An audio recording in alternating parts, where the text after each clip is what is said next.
Көпчүлүк умрага, ажыга барып келген адамдардан угуп калабыз. Меккеге бардык, Мединага барсак, Аллах сактасын, ушундай болуп кала турган болсо, кыяматта ошолордун күнөөсүн алыш керек болот.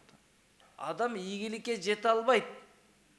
Адамдардын акысын бербесе, Аллах кааласа кичинекей күнөө менен дозокко салып коет. Ушул кичинекей күнөөң үчүн депчи. Ушул амалды аткарбай калса канча күнөө болот десе, өтө чоң күнөө болот. Же бир аз кичкирээк күнөө болот деген маани үчүн гана бөлүнгөн. Болбосо сен аны аткарбай койсоң болот деген маани эмес. 10 адамды капа кылсаңыз, сиз бир адамсыз, 10 адамга соогуңуз жетпейт да сиздин.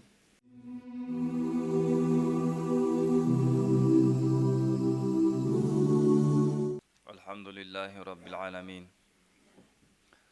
Вассалату вассаламу аля расулихил карим. Ашхаду ан ла илаха иллаллаху вахдаху ла шарика лах.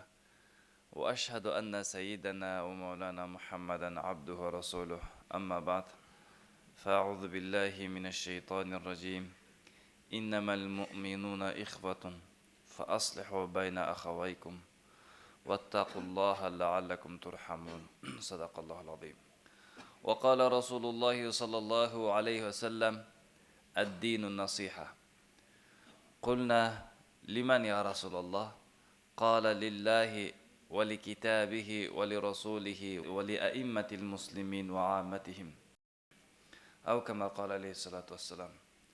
İnsan bul dünyada iyigilike jetiş üçün iki nerseni atkарыш керек. Эң биринчиси инсан ийгиликке жетүү үчүн Аллах Тааланын акысын бериш керек. Экинчиси махлуктардын же болбосо биздин жаратылышыбызда айланабыздагы бизди курчап турган адамдардын акысын берип жашашыбыз керек.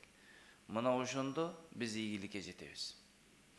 Эгер адам Алланын акысын бербесе, же айланасындагы чөйрөсүндөгү жаратылыштагы адамдардын же жансыз жаратылыштардын да акысын бербесе, анда бул адам ийгиликке жете албайт.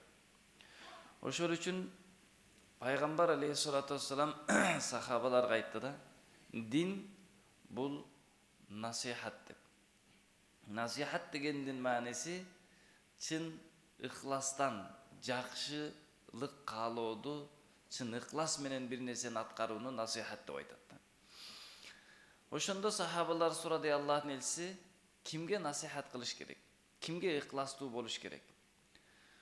Ошондо биринчиси Аллахка, экинчиси Алланын китебине, үчүнчүсү Алланын элчиси, төртүнчүсү мусулмандардын башчылары, бешинчиси жалпы мусулмандарга деп айтты. Аллах Таалага ыхластуу болуу дегени Аллахка ишенип, кандай ишениш керек болсо дал ошондой туура ишенип, жана Аллах Тааланын буйруган буйруктарыны, тыйган тыюуларыны так аткаруу керек Алла үчүн. Алла үчүн, Алланын ыраазылыгы үчүн Алланын буйруктарын так аткаруу керек, Аллах Тааланын тыйган нерселеринен тыйылуу керек. Эмне үчүн биринчи Аллах Тааланын буйруктарын аткарып, Аллах Тааланын тыйылышыбыз керек тыйган нерселеринен? Себеби бизге эң чоң жакшылык кылган зат Аллах.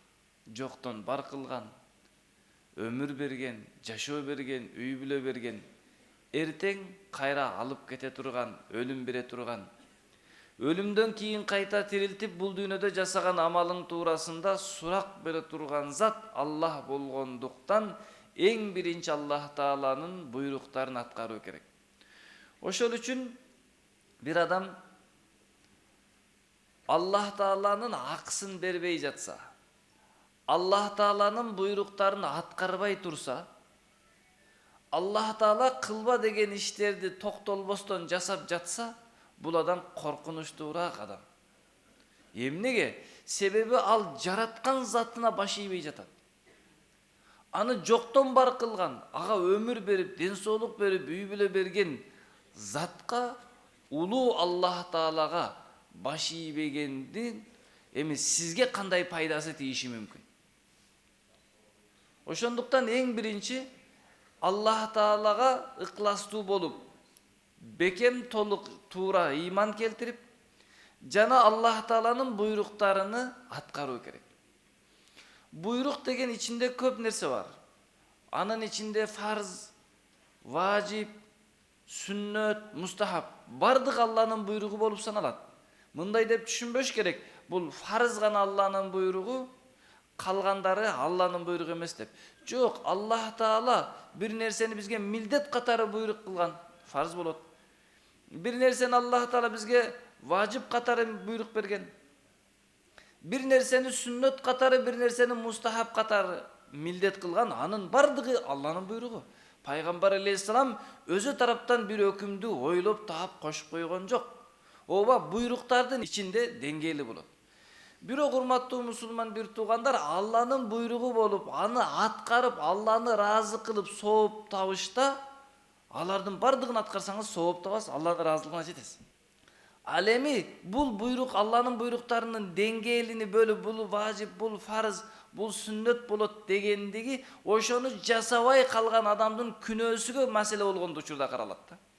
Ушул амалды аткарбай калса канча күнөө болот десе, өтө чоң күнөө болот. Же бир аз кичкирээк күнөө болот деген маани үчүн гана бөлүнгөн. Болбосо сен аны аткарбай койсоң болот деген маани эмес. Сен аны аткарып сооптап Алланы ыраазы кыл деген да. Ошол үчүн сахаба радыйаллаху анхумдардын доорунда бул сүннөт, бул фарз болчу, бул важип болчу дебейт эле. Бардыгына Аллах айтты, Алланын элчиси бизге буйруду деп аткара берет эле да. Себеп алардын ой максаты Алланы ыраазы кылуу болгондуктан бунун даражасы төмөн, бул деген мындай кылсаң боло берет дебестен ошону аткарып Алланы ыраазы кылайын дейт эле да. Ошондуктан Аллах Тааланын буйруктарынын бардыгыны Алланын ыраазылыгы үчүн аткарып, Аллах тыйган нерселердин бардыгынан тыйылуу керек. Бул деген чоңураак күнөө экен. Бул кичинекей манча-мунча кылса боло береби? Жок. Кички күнөө менен да Аллах Таала дозокко салып кое берет. Эреже жок да сен чоң күнөө кылсаң гана дозокко түшөсүң, кичинекей күнөөлөр сени түшүрбөйт. Жок. Аллах кааласа чоң күнөөнү да кечирет. Аллах кааласа кичине күнөөнү да кечирет. Аллах кааласа кичинекей күнөө менен дозокко салып кое берет. Ушул кичинекей күнөөң үчүн депчи. Аллах кааласа чоң сооптуу амалыңдын себебинен жаннатка берип коет. Аллах кааласа кичинекей эле бир сооптуу амалыңдын себебинен жаннатка киргизип кое берет. Биз билбейбиз кайсы амалдын себебинен Аллах бизге жаннат тартуулайт. Биз ошону билбегендиктен бардык амалдарды аткара беришибиз керек болот да. Пайгамбар алейхиссалату вассалам айтты, экинчи Алланын китебине насихат, Алланын китебине ыкластуулук кылышыбыз керек. Насихат деген сөз таза, аралашмасы жок деген маанини түшүндүрөт да. Алланын китебине кантип биз ыклас кылабызса, Алланын китебини окуп турушубуз керек, Кур'ан-ы Каримди. Аллах Тааланын китебини убакыт бөлүп күн сайын окуп турушубуз керек. Өзүбүздөн сурап көрөлү ар бирибиз, телефонго канча убакыт берип көрүп жатабыз. Бирок биздин Аллах Таала жараткан затыбыз, улуу кожоюнубуз бизге ушул Кур'ан менен жаша деп берген Кур'ан-ы Каримди түшүнбөсөк да окусак сооп, бирок окуп жатабызбы? Канча убакыт берип жатабыз? Жумушка канча убакыт берип жатабыз? Бирок Кур'ан окуганга канча убакыт берип жатабыз? Карап көрөлү да. Ошол үчүн Кур'ан окуп турганга ар бирибиз ниет кылалы. Ар бирибиз жөнөкөй жазганды билебиз го, окуганды билебиз го. Эми кантип Алланын китебин окуганды билбейбиз. Жашаш үчүн, бир нерсени билиш үчүн, курсак тойгозуш үчүн окуганды үйрөнүпсүз, жазганды үйрөнүпсүз. Эми жараткан Аллах Тааланы ыраазы кылыш үчүн ошол заттын бизге айтып жаткан буйруктарыны, китебини кантип окуй албай өмүр өткөрүп жүрөбүз да. Ошол үчүн ниет кылалы. Аз гана убакытта, бир айдын ичинде Кур'ан окуп, кенен баягы Кур'анды күн сайын окуп жүргөнгө жетишсе болот. Көпчүлүк умрага, ажыга барып келген адамдардан угуп калабыз, Меккеге бардык, Мединага барсак бардык адамдар мечитте Кур'ан окуп отуруптур дейт. Мен барып Кур'ан окуйын деп Кур'ан ачсам, окуй албай калдым. Ошол үчүн мен бир айлыкка келдим, Кур'ан үйрөнүп алайынчы. Алар арабтар окуганды билгендиктен мечитке кирип Кур'ан окуп отурат. Биз мечитке кирип телефон чукуп отурабыз. Айырмабыз ушул болуп атат да. Ошол үчүн урматтуу бир туугандар, Алланын китебине насихат, ыкластуулук дегени Алланын китебинин, Кур'ан-ы Каримди окуп туруу керек. Жана Кур'ан-ы Каримдин буйруктарына амал жасоо керек. Аллах мана ушул китеп аркылуу менин жашоомдун бактылуулугун, тууралыгын ушул китепке койгон. Мен ушул китеп менен жашай турган болсом, мен ийгиликтүү туура жашаймын деп, ошол Кур'ан-ы Каримге окушубуз керек, жана ага амал жасашыбыз керек. Андан кийингиси Алланын элчисиге, пайгамбар алейхиссалату вассаламга деп айтты да. Пайгамбар саллаллаху алейхи вассаламга пайгамбар экендигине, акыркы пайгамбар экендигине бекем ишенип, жана пайгамбар алейхиссалату вассаламдын алып келген сүннөт амалдарына, пайгамбар саламдын көрсөткөн жашоосуна, пайгамбар алейхиссаламдын алып келген динине амал жасоо бул пайгамбар алейхиссаламга насихат болуп саналат. Чын ихластан пайгамбар алейхиссалам алып келген шариатка амал кылышыбыз керек. Мындай деген маани эмес. Бул амал сүннөт экен, муну таштап койсоң болот деген маани эмес. Пайгамбар алейхиссалам сүннөткө бекем болгондорду кыяматта дозоктон куткарып калуучу шафаатын алат. Пайгамбар алейхиссалам сүннөтүнө бекем болгон инсандарды шафаат кылат дейт. Тескерисинче уламалар айтат, эгер сүннөт амалды таштаса, кыяматта пайгамбар алейхиссалам сага жардам бербейт дейт. Шафаат кылбайт дейт. Бул менин жолумду жолдонгон эмес деген маанини айтат. Ошол үчүн ниет кылышыбыз керек. Биз пайгамбар алейхиссалату вассаламдын жолун жолдоп, пайгамбар алейхиссаламдын сүннөт деп бекем карманышыбыз керек. Пайгамбар алейхиссалату вассаламдын сүннөттөрү эң негизги биринчиси пайгамбар алейхиссалам ахлак кулк мүнөзү. Андан кийингиси сырткы келбетибиз да окшош керек. Ички дүйнөбүз окшош, андан зарыл. Эң биринчи ички дүйнөсү окшош керек адамдын. Андан сырткы дүйнөсүн да окшотуш керек. Кийингиси мусулмандардын башчыларына, алардын жакшы иштерине жардам бериш керек. Эгер анча-мынча туура эмес болгон жерлери болсо, хикматтык менен, жумшактык менен ошону эскерткенге аракет кылыш керек. Жана алардын артынан дуа кылыш керек. Алардын туура болушуна, алардын туура жолго түшүшүнө. Кээ бир уламалар бөлөт, мусулмандардын башчылары экиге бөлүнөт. Мусулмандардын дүниөлүк башчылары, анан дини башчылары болуп экиге бөлүнөт дейт. Дини башчылары булар уламалар болот. Ошол үчүн уламалардан маселесин сурап, уламалардын артынан дуа кылып, аларга жакшы дуа кылып, алардан маселесин сурап сабак алып туруу бул мусулмандардын дини башчыларына насихат болуп саналат дейт. Чындап эле эгерде биз уламаларыбыз жок кыла турган болсо, жаназаңызды ким окуйт? Окуй албайсыз сиз. Никеңизди ким кыят? Талак түшүп калса маселеңизди ким карайт? Ошондуктан бизди бул дүйнөдөн жаннатка жол көрсөтүүчү адамдар булар уламалар болот. Мусулмандардын дини башчылары. Ал эми мусулмандардын дүниөлүк башчылары учурдагы башкарып турган адамдар, алардын дагы жакшы иштерине жардам бериш керек, жаман иштерине туура эмес боло турган жери болсо, ошону акырындык менен эскерткенге аракет кылыш керек. Аны ушактап, көчөгө алып чыгып, дагы бир нерсе кылбастан, колдон келишинче жакшылык жол менен жеткизгенге оңдонго аракет кылыш керек. Жана ошол дүниөлүк башчылардын дагы артынан дуа кылыш керек. Алла буларды туура жолго салгынын, сен өзүң ыраазы жолго болгон жолго салгынын десеңиз, эми сиздин дуаңыздын себебинен туура жолго түшүп калса, жакшы иш кылып калса, жакшы жолдо жүрүп калса, анда анын ал кылган дуаңыздын себебинен сиз анын соогуна шерик болосуз. Жана ошондой эле жалпы мусулмандардын акысын берүү. Урматтуу мусулман бир туугандар, Алланын акысын берүү керек, анан жалпы мусулмандардын акысын да берүү керек. Кыяматта адам ийгиликке жете албайт, адамдардын акысын бербесе. Бир адамдар бар, намаз окуйт, орозо тутат, өзүнчө аябай көп ибадаттарды кылат. Бирок кулк мүнөзү жаман болгондуктан адамдардын акысын бербейт. Бирөөдү тилдейт, бирөөдү капа кылат, бирөөдүн малын алат, бирөөдүн көңүлүн оорутат. Ошентип эмне кылат? Адамдардын көңүлүн оорутуп, капа кылып, акысын тебелегендиктен эртең кыяматта ийгиликсиздикке, бактысыздыкка дуушар болот да. Сахабалардан пайгамбар алейхиссалам сурады: "Ман ал-муфлис?" Банкрот болгон, кыйроого учураган ким деди эле? Сахабалар айтты: кайсы бир адамдын бир дагы дирхамы, бир дагы буюму, эч бир акчасы калбай көчөдө калган инсан, ушул адам кыйроого учураган адам, ушул адам банкрот болгон адам деди эле. Пайгамбар салам жок деди. Менин үммөтүмдүн ичинен кыйроого учураган инсандар көптөгөн соопторду чогулат. Намаз окуган, орозо туткан, садака кылган, жакшы иш кылган, дагы мындай кылган, дагы мындай кылган.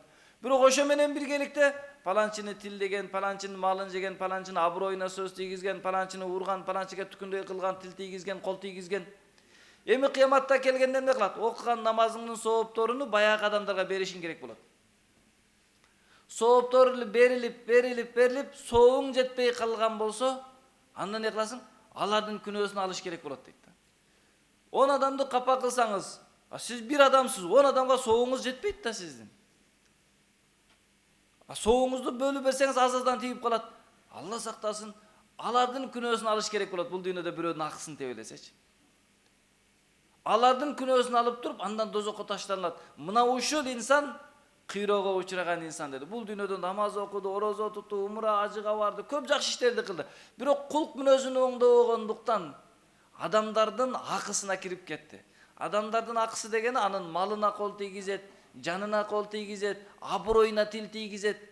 3 нерсеси: малыга, жаныга, анан аброюна. Кандай бирөөдүн жанына кол тийгизип, бир адамга кол тийгизип, уруу, аны кордоо, кыйноо арам болсо, анын малын алыш да ошондой арам, анын аброюна тил тийгизиш дагы ошондой арам. Бирдей арам. Пайгамбар салам үчөөсүнү бирдей кылган да. Ошол үчүн мусулмандардын аброюна тил тийгизүү, алардын көңүлүн сындыруу, алар туурасында ушак кылуу, жала жабуу, Аллах сактасын, ушундай болуп кала турган болсо, кыяматта ошолордун күнөөсүн алыш керек болот. Ошондуктан бир алым айткан экен, эгер сен бирөөгө тил тийгизип гыйбат кылгың келсе, анда сен апаңды гыйбат кылгын, энеңди гыйбат кыл дейт. Неге десе, сен энеңе жакшылык кыл да дейт. Энеңе сооңду бересиң дагы күнөөсүн аласың, зато энең жаннатка кирет. Себеби сен жакшылыкты энеңе кылышың керек го дейт. Ошол үчүн бир адамды гыйбат кылыш керек болсо, анда эң жакын энеңизди кылыңыз, атаңызды кылыңыз. Неге? Сооңуздун баары ага өтсүн, сиз күнөөнү алыңыз да. Бул дегендин мааниси кылбагыла деген маани, бул барып алып атаңды жамандап жүр деген маани эмес. Көчөгө чыгып энеңди жаманда деген маани эмес. Эч кимди кылба, эртең жооп бериш керек болот дейт. Ошол үчүн бир адам айткан экен да, ким кыяматта эмне нерсени алгысы келсе, жасай берсин бул дүйнөдө дейт да. Ким кыяматта эмне нерсеге жооп бергиси келсе, жасай берсин бул дүйнөдө дейт да. Ошол үчүн сиз кыяматта сооп алгыңыз келсе, анда намаз окуңуз, орозо, жакшы амалдар менен алектениңиз. Эгер Алла сактасын, жаза алгыңыз келсе, анда жазага ылайыктуу амалдарды кыла бериңиз экен да. Себеби бул дүйнөдө адамдарга эрк, ыктыяр берилген, буйруктарды Аллах койгон, жолдун эрежесин көрсөткөн, бирок ыктыяр берген. Кааласаң муну жасагын, кааласаң муну жаса, бирок кыяматта мындай нерсе сени күтүп турат деп. Ошол үчүн урматтуу бир туугандар, мусулмандардын акысын сакташ керек. Эми мусулмандардын акысыны биз кантип сактайбыз? Ал үчүн эң биринчи жашоодо мындай деген принцип карманышыбыз керек. Мен Алланын каалоосун аткарып жашайм деген принцип кармаш керек. Же болбосо мындай десек де болот. Кабырдын астын ойлоп туруп жашашыбыз керек. Жерди кабырда ойлоп туруп, кыяматты ойлоп туруп жашаш керек. Кайсыл адам Алланы разы кыламын деп жашаса, бул дүйнөдө эң биринчи жандагыларын разы кылыш керек болот. Караңыз, Алланы разы кылыш үчүн биринчи атаны разы кылыш керек экен. Не үчүн? Атанын разылыгы, Алланын разылыгы. Хадис. Эненин кадамында жаннат турат. Жаннат эненин кадамында. Энеңе кызмат кылышың керек. Чыныгы мусулман болбойт. Кошнасы ач болуп, өзү ток болсо. Башкаларга зыян жеткизген чыныгы мусулман болбойт, ийгиликке жетпейт. Bir аял туурасында Пайгамбар саллаллаху сахабалар сурап калды да, Аллахтын элчиси, bir аял бар, аябай ибадатчыл. Түнү менен ибадат кылат, күндүз орозо кармайт. Аябай ибадаткөй. Бирок тили менен коштасына зыян жеткизип коет, тили узунараак болот деди эле. Пайгамбар саллаллаху ал аял тозокко деди. Орозо кайда калды? Түнү менен тахажжуду кайда калды? Ал тили менен айткан сөзүгө, ал күнөөлөргө не кылат? Ордуна бериш керек болуп калат. Ошол үчүн кайсы инсан Алланы ыраазы кылам десе, биринчи айланасын ыраазы кылып баштайт экен. Атасыны, апасыны, бир туугандарыны, жанындагы кошунасын баарын ыраазы кылып баштайт экен да. Ошондо не болот десе, адамдардын акысын бериш жеңил болот экен. Бирөө сизди капа кылса дагы айтасың, мен Алланы ыраазы кылсам болду, сен эч нерсе эмес. Кайсы инсан жашоодун принцибин өзүмдү ыраазы кылышым керек, менин айтканым болуу керек, менин каалаганым болуу керек деген принцип койсо жашоого, анда биринчи жакындарын капа кылып баштайт экен. Эң биринчи атасын капа кылат. Атасы жумуш берет, атасынын жумушу жакпайт, билгенин кылып кетип калат. Атасы капа болот. Апасын капа кылат. Телефон чукулап отура берет, апасы жумуш берет, айтат, укпайт. Апасы капа болот. Аялы капа болот. Күйөөсү капа болот, баласын капа. Эмне үчүн? Ошолорду капа кылыш керек. Аялың келип акча сурайт. Бербейсиң. Себеби акча берсең азайып калат да. Ушинтип эмне кылат? Ким өзүнүн каалоосуну бул дүйнөдө аткаргысы келсе, анда ал инсан эң биринчи жакындарын капа кылып баштайт. Ким буга жакындаса баарын капа кылып баштайт. Эми эмне болот натыйжада? Булардын баарынын акысын тебелет. Атасынан баштап бүт мусулмандардын акысын тебелеп салгандыктан эртең кыяматта баарына не кылат? Сообун берет. Эгер сообу жетпей калса күнөөсүн алат. Ошол үчүн урматтуу бир туугандар, кыяматта Аллах адамдардын акысын кечирбейт экен да. Алла сактасын, Алла күнөөлөр экиге бөлүнөт да. Пенде менен Алланын ортосундагы күнөө болот. Алла сактасын, бир адам бир канча убакыт намаз окубай калган, орозо кармабай калды. Бул орозо менен намаздын, бул ажылыктын күнөөсү Алла кааласа кечирип коет. Алла беришен зат, кечиримдүү зат. Кааласа кечирип коет. Бирок сиз бирөөдү тилдесеңиз, бирөөдүн малын алып койсо, экинчи бир мусулманды капа кылса, кечирбейт экен Алла. Ошол мусулмандын акысын алып бермейинче, себеп Алла адилеттүү зат да. Бул дүйнөдө бирөөлөрдү капа кылып, малдарын алып кордоп жүрүп, анан кыяматка барганда Алла аны кечирип жаннатка киргизип жиберсе, анда беркелери кандай болуп калат? Ошол үчүн Аллах Тааланын адилеттүү дагы сыфаты бар. Эртең кыяматка барганда мүйүздүү кочкор, мүйүзү жокту сүскөн болсо, ошонун да акысын алып берет. Ал акылы жок жаныбар болсо деле да. Жаныбарлар кыяматта топтолот, бирөөсүн сүскөн, бирөөсүн кыйнаган, ошонун бардыгынын акысын алып берет дагы, андан топуракка айланып кетет. Ал эми адамдар акысын бериш керек болот. Ошол үчүн урматтуу мусулман бир туугандар, биз бардык адамдардын акысын берелик. Мусулман деп карап отурбайлык. Мусулман эместердин да бизде акысы бар. Кошунаңыз болуп калса, кошуна болгондугу үчүн ага жакшы мамиле кылышыңыз керек. Эгер мусулман кошуна болсо, эки жолу акы кылышыңыз керек. Мусулман болгондугу үчүн, кошуна болгондугу үчүн. Эгер тууганыңыз болуп калса, 3 жолу болуш керек. Кошуна болгондугу үчүн, мусулман болгондугу үчүн, ал сиздин тууганыңыз болгондугу үчүн кайра дагы жакшы мамиле кылышыңыз керек. Демек биз эч кимдин акысын тебелеп кетпейлик. Алла сактасын, ыймансыз инсандардын акысын тебелеп ала турган болсо, кыяматта анда өтө чоң өкүнүч болот да. Ошол үчүн биз жашоодо ушундай кылалык. Эң биринчи жакындарыбыздан баштап бүткүл адамдардын акысын беребиз, эч кимдин акысын тебелебейбиз, бардыгын сактайбыз. Эмне үчүн? Себеби Аллах Таала кыяматта муну кечирбейт. Ошол үчүн биз кабырды ойлойлук, кыяматты ойлойлук, бир иш жасагандан мурда, бир сөз айтардан мурда, бир амалды кылардан мурда, ушул амалды жасасам, эртең кыяматта Аллах мага сооп береби же Аллах мени жазалайбы? Ушул ишти жасасам, эртең паланчы келип менин жакамдан кармап кыяматта далилде дейби же дебейби депчи. Ойлонуңуз, эгер ошого далил деп бере алсаңыз жасай бериңиз. Бир адам бир туура эмес, адашкан жамаат туурасында китеп жазып берчи деп баласыга айтса, улуу алым. Баласы аябай сонун китеп жазып турду, бул жамаат мындай, бул адашкан мындай деп бир башка бир бутпарас деп коелу, ошолор туурасында жазып тур да. Анан алып келгенде атасы окуп чыгып, сонун жазыпсың балам, бирок бир суроо, ушул айткан жазганыңды соттун алдында далилдеп бере аласыңбы десе, жок дептир. Анда кантип кыяматта далилдеп бересиң сен деп. Китебин айырып сал дейт. Болду дейт. Мен муну бул дүйнөдө далилдеп бере албасам, кыяматта кантип далилдеп берем? Ойлонуңуз, бир иш кылардан мурда, ошону мен сот болуп калса далилдеп бере аламбы? Жок. Анда жөн эле коюңуз. Кыяматта Алланын алдында кантип далилдеп бересиз? Ошол үчүн бир иш жасагандан мурда ойлонуш керек экен да. Менин жакамдан эч ким албайбы ушул туурасында депчи. Мисалы, адамдар туурасында жакшы ой кылууга далилдин кереги жок. Мисалы, ушул жерде отурган адамдардын бардыгы жакшы, бардыгынын күнөөсү жок, бардыгы сооп амал кылат, бардыгы тобо кылган, бардыгы умрага барган десе, эч ким айтат экен, далилиң кана дебейт экен да. Иншалла барабыз дейт. Жакшы адам да ошол киши аябай кечиримдүү адам десе, иншалла кечирген үйрөнөбүз. Ичинен ниет кылат да. Эгерде бир адам туурасында жаман окусаңыз далилдеш керек болот экен да. Ошол үчүн келиңиздер бардык мусулман туурасында жакшы ой кылабыз, жакшы сөз айтабыз, далилдештин кереги жок. А биз ушул жакшы адам деп айтыш үчүн аны адамды өлтүрүшүбүз керек, өлгөндөн кийин анан кандай адам элесе, жакшы адам эле деп коебуз. Ушуну тирүүдө айталы. Ошого урматтуу бир туугандар, биз жашоодо жакшы адам болгонго аракет жасабастан жакшы көрүнгөнгө көп аракет жасайт экенбиз да. Кийимдерибизди жакшы кылып, жарашкан кийимди кийгенге аракет кылабыз. Ооба, жакшы жарашкан кийим кийгенге аракет кылыш керек. Муну менен эмне болот десе, жакшы көрүнөт экенбиз да. Бирок жакшы адам болбойт экенбиз. Ички дүйнөңдү оңдоп, сахабаларга, пайгамбар эсенге окшото турган болсоң, жакшы адам болот экенсиң да. Кечиримдүү, садака берген, берешен, жумшак, жакшы адам болот экенсиң да.